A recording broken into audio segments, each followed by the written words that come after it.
নমস্কাৰ, আপোনালোক সকলোকে আকৌ এবাৰ আমাৰ চেনেললৈ বিজি নিউজ 8লৈ জনাইছোঁ। আজি 4 জুলাই 2024 বৰ্তমান সময়ত ছ'চিয়েল মিডিয়া ফেচবুক বা হোৱাটছআপত আপোনালোকে এনেধৰণৰ এটা খবৰ খুব বেছিকৈ দেখিবলৈ পাইছে, য'ত দাবী কৰা হৈছে আশাকৰ্মী দৰমহা ৯,৭০০ টকা আৰু ৰান্ধনীৰ দৰমহা ৭,০০০ টকাৰ হ'ল নেকি? সঁচাকৈয়ে কিবা ভাল খবৰ আহিছে নেকি? আজি এই বিশেষ ভিডিঅ'টোত আমি এই খবৰটো আৰু প্ৰকৃত সত্যটো কি তাৰ এটা নিৰপেক্ষ আলোচনা কৰিম। আমি কোনো ধৰণৰ উৰা বাতৰি প্ৰচাৰ নকৰোঁ। চৰকাৰী নিয়ম আৰু বৰ্তমানৰ স্থিতি তাক পইণ্ট বাই পইণ্ট বুজিবলৈ চেষ্টা কৰিম। গতিকে ভিডিঅ'টো অলপো স্কিপ নকৰি শেষলৈকে চাওক, যাতে আপোনাৰ মনত কোনো বিভ্ৰান্তিত্ব নাথাকে। আহক প্ৰথমে কথা পাতোঁ আশাৰ কৰ্মীসকলৰ বিষয়ে। আমাৰ এই পিছপিনে থকা থাৰ্মেখনত আপোনালোকে দেখিছে যে ৯,৭০০ টকাৰ কথা উল্লেখ কৰা হৈছে। সেইটো কোনো চৰকাৰী ফেক্টৰ বা বেচিক দৰমহা নহয়। অসম চৰকাৰৰ কেবিনেট সিদ্ধান্ত অনুসৰি আশাৰ কৰ্মীসকলৰ মাহিলী নিয়মীয়া মাননি পূৰ্ব ৩,০০০ টকাৰ পৰা ৪,০০০ টকালৈ বৃদ্ধি কৰা হৈছিল।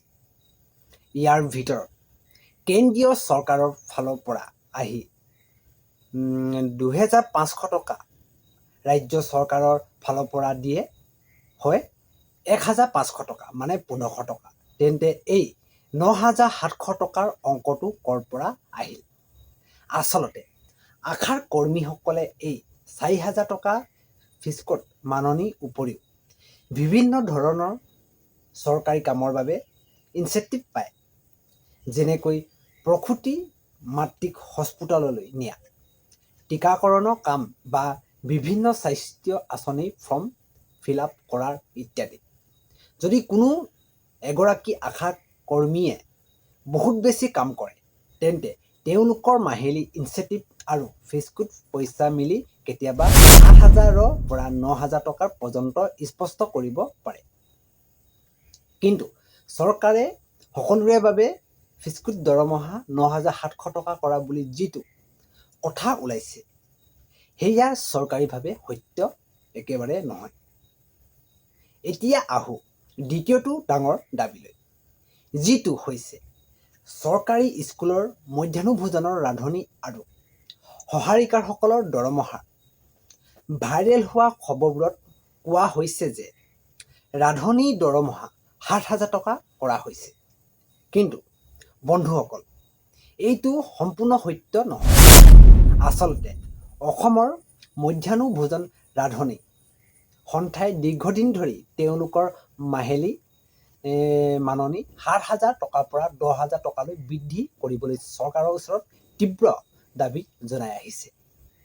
বৰ্তমান সময়ত তেওঁলোকে যি অতি কম পৰিমাণৰ মাননি পায়, তাৰ বিৰুদ্ধে ৰাজ্যজুৰি বিভিন্ন সময়ত প্ৰতিবাদো হৈছে বা হৈছিল। গতিকে এই ৭,০০০ টকাৰ যিটো সংখ্যা আপোনালোকে দেখিছে বা আমাৰ এই পিছপিনে থকা থাৰ্মেখনত আপোনালোকে চাব পাৰিছে, সেইটো চৰকাৰে দিয়া দৰমহা নহয়, বৰঞ্চ সেইটো হৈছে ৰান্ধনী সন্থাই চৰকাৰৰ ওচৰত কৰা এটা ডাঙৰ দাবীহে। চৰকাৰে এতিয়ালৈকে ৰান্ধনীৰ বাবে ৭,০০০ টকাৰ কোনো নতুন চৰকাৰী জাননী জাৰি কৰা হোৱা নাই বা জাৰি কৰা নাই। যদি আমি বাজেট বা চৰকাৰী নিয়মবোৰলৈ চাওঁ, তেন্তে দেখিম যে চৰকাৰে আশা কৰ্মীসকলৰ সুবিধাৰ বাবে কিছুমান ভাল পদক্ষেপ লৈছে। যেনেকৈ অলপতে অসম চৰকাৰে ৩৩,৬৫৬ গৰাকী আশা কৰ্মী আৰু ২,৫৭০ গৰাকী আশা ছুপাৰভাইজাৰক বিনামূলীয়াকৈ স্কুটি বিতৰণ কৰাৰ ঐতিহাসিক সিদ্ধান্ত লৈছিল ফেচবুকত।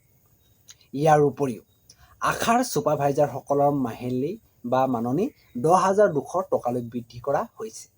কিন্তু সাধাৰণ আশাকৰ্মী আৰু স্কুলৰ ৰান্ধনীসকলৰ বাবে পোনপটীয়াকৈ বেছিক দৰমহা ক্ৰমে ৯,৭০০ টকা আৰু ৭,০০০ টকা কৰাৰ কোনো বাজেট ঘোষণা বৰ্তমানলৈকে চৰকাৰে জাৰি কৰা হোৱা নাই। বিভিন্ন সংগঠন আৰু ইউনিয়নে আজিও দাবী জনাই আছে যাতে তেওঁলোকক স্থায়ী কৰ্মচাৰী মৰ্যাদা দিয়া হয় আৰু এক সন্মানজনক স্থায়ী দৰমহা নিশ্চিত কৰা হয়। শেষত মই ইয়াকে ভাইৰেল হোৱা থাম্বনেইলখনত যি দৰমহা অংক দেখা হৈছে তাৰ শেষত এটা প্ৰশ্নবোধক চিন আপোনালোকে নিশ্চয় দেখিবলৈ পাইছে। ইয়াৰ অৰ্থ হ'ল যে এইটো কোনো নিশ্চিত খবৰ নহয়, ই কেৱল এটা চৰ্চা কৰা দাবীহে। আপোনালোকে এনেধৰণৰ যিকোনো খবৰ দেখাৰ লগে লগে বিশ্বাস কৰি নল'ব। চৰকাৰে যেতিয়া এই সন্দৰ্ভত কোনো অফিচিয়েল জাননী বা জিঅ' জাৰি কৰিব, আমি সকলোতকৈ আগতে আমাৰ এই BG News 8 চেনেলৰ অফিচিয়েল চেনেলৰ সৈতে বা অফিচিয়েল প্ৰমাণৰ সৈতে আপোনালোকক পোনপ্ৰথমে জনাই দিম। আপোনালোকৰ এই ক্ষেত্ৰত মতামত কি? আশা কৰ্মী আৰু স্কুলৰ ৰান্ধনীসকলৰ দৰমহা সঁচাকৈয়ে ৯,৭০০ টকা আৰু ৭,০০০ টকা কৰিব লাগে নে নালাগে? আপোনালোকৰ মতামতসমূহ তলৰ আমাৰ এই কমেণ্ট বক্সত নিশ্চয় জনাব বুলি মই আশা কৰিলোঁ। ভিডিঅ'টো তথ্যপূৰ্ণ বুলি ভাবিলে যদি আমাৰ চেনেলটো এটা লাইক কৰি লগতে কাষতে থকা বেল আইকনটো প্ৰেছ কৰি দিবলৈ নাপাহৰিব, কিয়নো এনেধৰণৰ গুৰুত্বপূৰ্ণ ভিডিঅ'সমূহ মই আপোনালোকলৈ লৈ আহোঁ। পুনৰবাৰ আপোনালোকক এটি আমাৰ চেনেলটো যদি আপোনালোকে পোনপ্ৰথমবাৰৰ বাবে ভিজিট কৰিছে তেন্তে সকলোৱে আমাৰ এই চেনেলটো ছাবস্ক্ৰাইব কৰি লগতে কাষতে থকা বেল আইকনটো প্ৰেছ কৰিবলৈ নাপাহৰিব, কিয়নো এনেধৰণৰ গুৰুত্বপূৰ্ণ আপডেটসমূহ মই আপোনালোকলৈ লৈ আহোঁ। আজিলৈ ইমানেই, অন্য এটি ভিডিঅ'ত লগ পাম।